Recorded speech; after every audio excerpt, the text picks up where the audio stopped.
Mark വാങ്ങിക്കാൻ ഞാൻ ഒരു ദിവസം എത്ര നേരമാണ് ഇരുന്ന് പഠിക്കേണ്ടത്? ഇതെപ്പോഴും എൻ്റെ കുട്ടികളെ ലൈവുകളിലാണെങ്കിലും വീഡിയോസിൻ്റെ താഴെയൊക്കെ കമൻറ്റ് ചെയ്യാറുള്ള ഒരു കാര്യമാണല്ലേ. എനിക്ക് ഫുൾ മാർക്ക് വാങ്ങിക്കണം അല്ലെങ്കിൽ ഒരു ഫുൾ A+ വാങ്ങിക്കാൻ വേണ്ടിയിട്ട് ഞാൻ എത്ര നേരമാണ് അല്ലെങ്കിൽ എത്ര മണിക്കൂറാണ് ഒരു ദിവസം ഇരുന്ന് പഠിക്കേണ്ടത് എന്നുള്ളത് നിങ്ങളുടെ എല്ലാവരുടെയും ഒരു ക്വസ്റ്റ്യൻ ആണല്ലേ. അപ്പോൾ അതിനുള്ള ഒരു ഉത്തരമാണ് ഞാൻ ഈ ഒരു വീഡിയോയിലൂടെ എൻ്റെ കുട്ടികൾക്ക് തരാൻ വേണ്ടി പോകുന്നത്. അപ്പോൾ നിങ്ങൾ ചോദിക്കുകയാണ്, എത്ര മണിക്കൂർ ഞാൻ ഒരു ദിവസം ഇരുന്ന് പഠിക്കണം? 1 മണിക്കൂറാണോ, 2 മണിക്കൂറാണോ, 3 മണിക്കൂറാണോ എന്നുള്ളത്. പക്ഷെ ആ ഒരു ചോദ്യത്തിൽ ചെറിയൊരു പ്രശ്നമുണ്ടല്ലേ. അപ്പം നമുക്കറിയാം, ഓരോ മക്കൾക്കും പഠിക്കാനുള്ള കഴിവെന്ന് പറയുന്നത് വ്യത്യസ്ത രീതിയിലായിരിക്കും ഉണ്ടായിരിക്കുക. അപ്പോൾ ചില ആൾക്കാർക്ക് പെട്ടെന്ന് പഠിച്ചെടുക്കാൻ പറ്റും, ചില ആൾക്കാർക്ക് കുറേ സമയം വേണ്ടി വരും.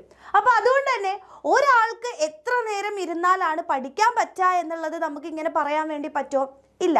പക്ഷേ നമുക്ക് ഈ ഒരു ക്വസ്റ്റ്യനെ ഒന്ന് ചെറുതായിട്ട് മാറ്റി നോക്കാം. അതായത് നിങ്ങൾ ആലോചിച്ച് നോക്കുക, ഞാൻ നിങ്ങളോട് ഒരു ചോദ്യം ചോദിക്കാൻ പോവാണ്. നിങ്ങൾക്ക് എത്ര ചാപ്റ്റേഴ്സ് ഇനി പഠിക്കാനുണ്ട്, അല്ലെങ്കിൽ എത്ര പോർഷൻസ് ആണ് ഇനി നിങ്ങൾക്ക് എക്സാമിന് വേണ്ടിയിട്ട് പഠിച്ചു തീർക്കാനുള്ളത് എന്ന ഒരു ചോദ്യം നിങ്ങളോട് തന്നെ ഒന്ന് ചോദിച്ചു നോക്കുക. അപ്പോൾ ഓരോരുത്തരുടെയും ആൻസേഴ്സ് എന്ന് പറയുന്നത് ഡിഫറെൻ്റ് ആയിരിക്കും അല്ലേ. ചില ആൾക്കാർക്ക് എന്ന് വെച്ച് കഴിഞ്ഞാൽ എല്ലാ ചാപ്റ്ററും നിങ്ങൾ ഫുള്ളായിട്ട് കാണാതെ അറിയണം എന്നുള്ളതല്ല മിസ് പറയുന്നത്. നിങ്ങളിപ്പോൾ ക്രിസ്മസ് എക്സാമിനായിട്ടാണെങ്കിലും അല്ലെങ്കിൽ ഓണം എക്സാമിനായിട്ടാണെങ്കിലും സ്കൂളുകളിൽ നിന്നാണെങ്കിലും ഇപ്പോൾ നമ്മുടെ ബാച്ചുകളിലൊക്കെ ജോയിൻ ചെയ്ത മക്കളാണെങ്കിൽ ബാച്ചുകളിൽ നിങ്ങൾക്ക് പഠിപ്പിച്ച് തന്നിട്ടുണ്ടാവും അല്ലേ. അല്ലെങ്കിൽ നമ്മുടെ യൂട്യൂബുകളിൽ 1 ഷോട്ട് ലൈവുകളൊക്കെ ഉണ്ടായിട്ടുണ്ടാവും. അപ്പോൾ അതിലൂടെയൊക്കെ നിങ്ങൾ പഠിച്ചിട്ടുണ്ട്, അല്ലെങ്കിൽ നിങ്ങൾക്ക് ആ ചാപ്റ്റർ എന്താണെന്ന് അറിയാം അല്ലേ. ഒരു 80% ആ ചാപ്റ്ററിനെ പറ്റിയിട്ട് കുറച്ച് എന്തൊക്കെയാണ് എന്നുള്ള കാര്യങ്ങളൊക്കെ അറിയാം എന്നുള്ളത് ഇരിക്കെ ബാക്കിയൊക്കെ നമുക്ക് പഠിച്ചെടുക്കാവുന്നേ ഉള്ളൂ.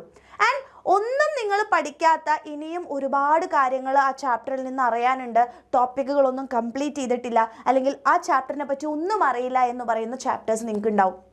അപ്പോൾ നമ്മൾ എത്ര മണിക്കൂർ പഠിക്കണം എന്നതിൻ്റെ ഈ ഒരു ആൻസറിലേക്ക് എത്താൻ വേണ്ടി നമ്മൾ ആദ്യം മിസ് എന്ത് ചെയ്യുന്നത്, മിസ് പറയുന്ന പോലെ നിങ്ങളൊന്ന് ചെയ്തു നോക്കുക. ആദ്യം തന്നെ നിങ്ങളൊരു ബുക്ക് എടുക്കുക. എന്നിട്ട് അതിൽ നിങ്ങൾക്ക് പഠിക്കാനുള്ള ചാപ്റ്റേഴ്സിൻ്റെ എണ്ണം അങ്ങോട്ട് എഴുതി വെക്കുക.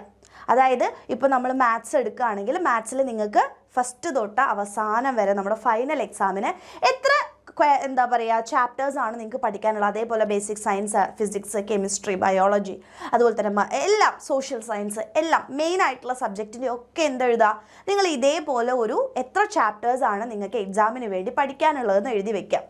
അതിനുശേഷം നിങ്ങൾ എന്ത് ചെയ്യുക, ഏതൊക്കെ ചാപ്റ്റേഴ്സാണ് നിങ്ങളൊരു 80% നിങ്ങൾക്ക് ആ ചാപ്റ്റർ അറിയാം. മൊത്തം നിങ്ങൾക്ക് ഇപ്പോഴും ഓർമ്മയുണ്ടെന്ന് നിർബന്ധമില്ല, പക്ഷേ എന്നാലും എനിക്ക് ഒന്നുകൂടെ വായിച്ചു കഴിഞ്ഞാൽ എനിക്ക് കുറച്ചൊക്കെ ആ ചാപ്റ്ററിനെ പറ്റി വലിയ ധാരണയുണ്ട് എന്നുള്ള ചാപ്റ്റേഴ്സിനൊക്കെ നിങ്ങളൊന്ന് ടിക്കിട്ട് വെക്കുക.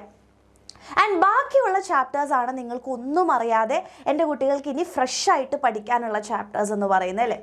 അപ്പോൾ നിങ്ങൾ ആദ്യം മനസ്സിലാക്കേണ്ട കാര്യം നിങ്ങൾക്ക് എത്ര പഠിക്കാനുണ്ട് എന്നുള്ളതാണ്. അതിനുശേഷം ഈ ഓരോ ചാപ്റ്റേഴ്സും നമ്മുടെ എക്സാംസ് ഇപ്പോൾ വരാൻ വേണ്ടി പോവുകയാണ്. അപ്പോൾ അതിനൊരു 10 ദിവസം അല്ലെങ്കിൽ ഒരു 5 ദിവസം മുന്നേക്ക് നിങ്ങൾ ഈ ചാപ്റ്റേഴ്സ് തീരുന്ന പോലെ ഓരോ ഡെഡ് ലൈൻസ് ഇട്ട് വെക്കുക. അതായത് ഞാൻ ഈ ചാപ്റ്റർ ഇന്ന ദിവസത്തിൽ തീർക്കും, അല്ലെങ്കിൽ അടുത്ത ചാപ്റ്റർ ഇന്ന ദിവസത്തിലാണ് ഞാൻ തീർക്കാൻ പോകുന്നത് എന്നുള്ള ഡെഡ് ലൈൻസ് നിങ്ങൾ ഇടണം. എന്നിട്ട് നിങ്ങൾ പഠിക്കാൻ വേണ്ടി തുടങ്ങാം. അപ്പോൾ ആദ്യത്തെ ദിവസം നിങ്ങളൊരു 2 മണിക്കൂർ ഇരുന്ന് പഠിച്ചു എന്ന് വിചാരിക്കുക. അപ്പോൾ നിങ്ങൾക്ക് റിയലൈസേഷൻ വരും, ഓക്കെ നാളത്തെ ദിവസം കൊണ്ട് അല്ലെങ്കിൽ എൻ്റെ ഡെഡ് ലൈൻ കൊണ്ട് എനിക്ക് ഈ ചാപ്റ്റർ ഈ രീതിയിൽ പഠിച്ചു പോയി കഴിഞ്ഞാൽ, അല്ലെങ്കിൽ ഇത്ര സമയം കൊണ്ട് പഠിച്ചാൽ എനിക്ക് തീരില്ല എന്നുള്ള ഒരു കാര്യം എൻ്റെ കുട്ടികൾക്ക് ഓർമ്മ വരും, അല്ലെങ്കിൽ നിങ്ങൾക്ക് റിയലൈസേഷൻ ഉണ്ടാവും. അപ്പോൾ നമ്മളുടെ സമയം നമ്മൾ കൂട്ടണം. ഓക്കെ. അപ്പോൾ ചില ആൾക്കാരുണ്ടാവും, നമ്മളിപ്പോൾ ഒരു 2 hours നമ്മൾ സെറ്റ് ചെയ്തു, അപ്പോൾ അതിന് മുൻപേ തീരുന്ന കുട്ടികളുണ്ടാവും അല്ലേ. അങ്ങനെയാണെന്നുണ്ടെങ്കിൽ നിങ്ങൾ കുഴപ്പമില്ല, കറക്റ്റായിട്ട് നിങ്ങൾക്ക് പോകുന്നുണ്ടെന്നുണ്ടെങ്കിൽ നിങ്ങൾക്ക് അതേ രീതിയിൽ നിങ്ങൾക്ക് പഠിച്ചു പോകാവുന്നതാണ്. പക്ഷേ നമുക്ക് ചില ആൾക്കാർക്ക് പഠിക്കാൻ കുറച്ച് സമയം എടുക്കും. അതൊരു തെറ്റായിട്ടുള്ള കാര്യമൊന്നും അല്ല കേട്ടോ. അല്ലെങ്കിൽ നിങ്ങളത് പഠിക്കാത്തത് കൊണ്ടാണ് നിങ്ങൾക്കത് കുറേ സമയം എടുക്കുന്നത്, അങ്ങനെയൊന്നുമില്ല. നമ്മൾ എഫേർട്ട് ഇടുക, എത്ര സമയം എടുത്തു കഴിഞ്ഞാലും കാര്യമൊന്നുമില്ല. നമ്മളുടെ റിസൾട്ട് എന്ന് പറയുന്നത് അതിനെപ്പറ്റി നിങ്ങൾക്ക് നന്നായിട്ട് അറിവുണ്ടോ, നിങ്ങളത് പഠിച്ചോ അല്ലേ, അറ്റ്ലാസ്റ്റ് നിങ്ങൾക്ക് ആ ചാപ്റ്റർ നന്നായിട്ട് അറിയോ, എക്സാമിന് നല്ലപോലെ മാർക്ക് സ്കോർ ചെയ്യാനുള്ള രീതിയിൽ നിങ്ങൾ പഠിച്ചിട്ടുണ്ടോ എന്നുള്ളത് മാത്രമേ നമുക്ക് നോക്കേണ്ട ആവശ്യമുള്ളൂ. അല്ലാതെ എത്ര സമയം എടുത്തിട്ടാണ് നിങ്ങൾ പഠിച്ചതെന്നുള്ളത് നിങ്ങൾ എവിടെയും ബോധിപ്പിക്കേണ്ട ആവശ്യമില്ല. അപ്പോൾ അതുകൊണ്ട് തന്നെ എൻ്റെ കുട്ടികൾ എന്ത് ചെയ്യുക, നിങ്ങൾക്ക് ആ സമയം തീരുന്നില്ല, അതിലും കുറച്ചും കൂടെ സമയം വേണമെന്ന് തോന്നുകയാണെങ്കിൽ അതൊരു 3 hours-ലേക്കോ 4 hours-ലേക്കോ നിങ്ങൾ എന്ത് ചെയ്യുക, നീട്ടുക. അപ്പോൾ എന്തുകൊണ്ടാണ് മിസ് കൃത്യമായിട്ട് ഇത്ര മണിക്കൂർ നിങ്ങൾ പഠിക്കണമെന്ന് പറയാത്തതെന്നുള്ളത് കൊണ്ട് നമ്മുടെ മനുഷ്യന്മാരാണ് നമ്മളല്ലേ. അപ്പോൾ എല്ലാ മനുഷ്യരും നമ്മൾ റോബോട്ട് പോലെ ഉണ്ടാക്കിയ ആൾക്കാരല്ല. ഓരോരുത്തരുടെ അവസ്ഥകൾ, അവരുടെ ഫാമിലി സിറ്റുവേഷൻസ്, നിങ്ങൾക്ക് പഠിക്കാനുള്ള അല്ലെ നിങ്ങൾക്ക് ചെയ്യേണ്ട കാര്യങ്ങൾ, അതുപോലെ തന്നെ നിങ്ങളുടെ ബ്രെയിൻ കപ്പാസിറ്റി എല്ലാം ഡിഫറെൻ്റ് ആണ്. അപ്പോൾ അതുകൊണ്ട് തന്നെ നമ്മൾ ഇത്ര സമയം നിങ്ങൾ ഇരുന്ന് പഠിക്കുക എന്ന് പറഞ്ഞു കഴിഞ്ഞാൽ അത് വെറുതെ പറയുന്ന പോലെ ആയിപ്പോവും. അപ്പോൾ അതുകൊണ്ട് നമ്മുടെ കപ്പാസിറ്റിക്ക് അനുസരിച്ച് നമ്മൾ തന്നെ അത് കണ്ടെത്തുക എന്നുള്ളതിലാണ് ഏറ്റവും വലിയ കാര്യം എന്ന് പറയുന്നത്. അപ്പോൾ ഇപ്പം തന്നെ ഈ വീഡിയോ നിങ്ങൾ കാണുമ്പോൾ ഉടനെ തന്നെ ഒരു പെണ്ണെടുക്കുക, ഒരു 20 മിനിറ്റ്സ് അല്ലെങ്കിൽ മാക്സിമം ഒരു അരമണിക്കൂർ നിങ്ങൾ ഒരു ദിവസം സ്പെൻഡ് ചെയ്താൽ മതി. അല്ലെങ്കിൽ ഇന്ന് നിങ്ങൾ ഒരു അരമണിക്കൂർ ഇരുന്ന് കഴിഞ്ഞാൽ നിങ്ങൾക്ക് ഓരോ ഡെഡ് ലൈൻസ് ഇടാനും എന്തൊക്കെ ചാപ്റ്റേഴ്സ് പഠിക്കാനുണ്ട് എന്നുള്ളതിനും നിങ്ങൾക്ക് കറക്റ്റ് ആയിട്ടുള്ള ഒരു എന്ത് കിട്ടും, ഐഡിയ കിട്ടും. അതിനനുസരിച്ച് എൻ്റെ കുട്ടികൾ പഠിച്ചു പോകുക എന്നുള്ളതാണ് മിസ്സിന് പറയാനുള്ളത്. ഓക്കെ, അപ്പോൾ എൻ്റെ കുട്ടികൾക്ക് എല്ലാവർക്കും നന്നായിട്ട് പഠിക്കാൻ പറ്റും. അപ്പോൾ നിങ്ങൾക്ക് തോന്നുമല്ലേ, അതായത് ഇപ്പോൾ കുറേ ചാപ്റ്റേഴ്സ് നിങ്ങൾക്ക് ചിലപ്പോൾ ഇനി ഒന്നും അറിയാതെ പഠിക്കാനുണ്ടാവും. അപ്പോൾ അതുകൊണ്ട് നിങ്ങൾ എന്ത് ചെയ്യുക, ഒന്നുമില്ലെങ്കിൽ നമ്മുടെ എക്സാം വിന്നറിൻ്റെ യൂട്യൂബ് ക്ലാസ്സുകൾ നിങ്ങൾ കാണുക. ബാച്ചുകളിൽ ജോയിൻ ചെയ്യാനുള്ള അവസരങ്ങളുണ്ട്. ബാച്ചിലാണെങ്കിൽ നിങ്ങളുടെ ചാപ്റ്റേഴ്സൊക്കെ ഏകദേശം കഴിഞ്ഞു. സോ അതിൻ്റെ റെക്കോർഡഡ് ആയിട്ടുള്ള കാര്യങ്ങളും അല്ലെ വർക്ക്ഷീറ്റ്സും ക്വസ്റ്റ്യൻസും ഒക്കെ നമുക്ക് എന്തുണ്ട്, നിങ്ങൾക്ക് പ്രൊവൈഡ് ചെയ്യാനുണ്ട്. അപ്പോൾ ഈ ഒരു അവസാന നിമിഷത്തിൽ നമുക്ക് ഇതെല്ലാം തപ്പിത്തെരഞ്ഞു പോകാനുള്ള സമയം ഉണ്ടാവില്ല. സോ ഏറ്റവും നല്ലത് നിങ്ങൾക്ക് ബാച്ചുകളൊക്കെ ജോയിൻ ചെയ്ത് പഠിക്കാൻ പറ്റുന്നവരാണെങ്കിൽ അങ്ങനെ ചെയ്യാം. ആൻഡ് മോസ്റ്റ് ഇമ്പോർട്ടൻ്റ് ആയിട്ട് മിസ്സിന് പറയാനുള്ളത്, ഇപ്പോൾ നിങ്ങൾ ഈ അവസാന നിമിഷത്തിൽ റിയലൈസ് ചെയ്ത അല്ലെങ്കിൽ നമ്മൾ അല്ലെ പഠിക്കാൻ ഒരുപാട് കാര്യങ്ങൾ നിങ്ങൾ മാറ്റി വെച്ചിട്ടുണ്ടെങ്കിൽ അടുത്ത വർഷം നിങ്ങൾ ഒരിക്കലും എന്ത് ചെയ്യരുത്, ഈ ഒരു അബദ്ധം ഉണ്ടാക്കിയെടുക്കരുത്. അപ്പോൾ അതുകൊണ്ട് തന്നെ ഫസ്റ്റ് തൊട്ടേ നിങ്ങൾ ട്യൂഷന് പോകാൻ താല്പര്യപ്പെടുന്നുണ്ട് അല്ലെങ്കിൽ ബാച്ചുകളിലേക്ക് ജോയിൻ ചെയ്യാൻ താല്പര്യപ്പെടുന്നുണ്ടെന്നുണ്ടെങ്കിൽ ഇപ്പം തന്നെ ബാച്ചിൽ ജോയിൻ ചെയ്ത് വെക്കുക.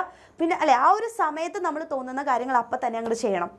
അപ്പോൾ നെക്സ്റ്റ് ഇയറിലേക്കുള്ള ബാച്ചിൽ നിങ്ങൾ ജോയിൻ ചെയ്യാനുള്ള അല്ലേ നിങ്ങൾക്കുള്ള ഉപകാരം എന്താണെന്ന് വെച്ച് കഴിഞ്ഞാൽ ഈ വർഷത്തെ ബാച്ച് കൂടെ നിങ്ങൾക്ക് കിട്ടും.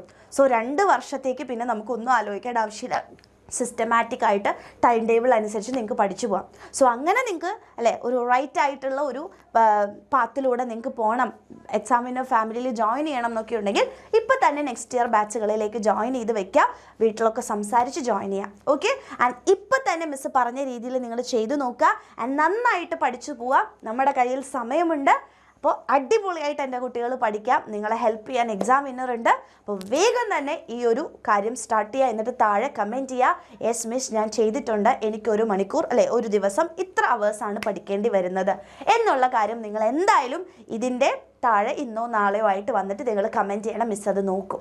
ഓക്കെ, അപ്പോൾ എൻ്റെ കുട്ടികൾക്ക് എല്ലാവർക്കും all the very best. So നമുക്ക് നെക്സ്റ്റ് ഒരു വീഡിയോ ആയിട്ട് കാണാം. എല്ലാവർക്കും നമ്മുടെ മാർച്ചിൽ വരാൻ വേണ്ടി പോകുന്ന ഈ ഒരു എക്സാമിൽ ഏറ്റവും ബെസ്റ്റ് ആയിട്ടുള്ള സ്കോർ തന്നെ വാങ്ങിയെടുക്കാൻ എക്സാമിനർ നിങ്ങളുടെ കൂടെ തന്നെയുണ്ട്. Okay, thank you.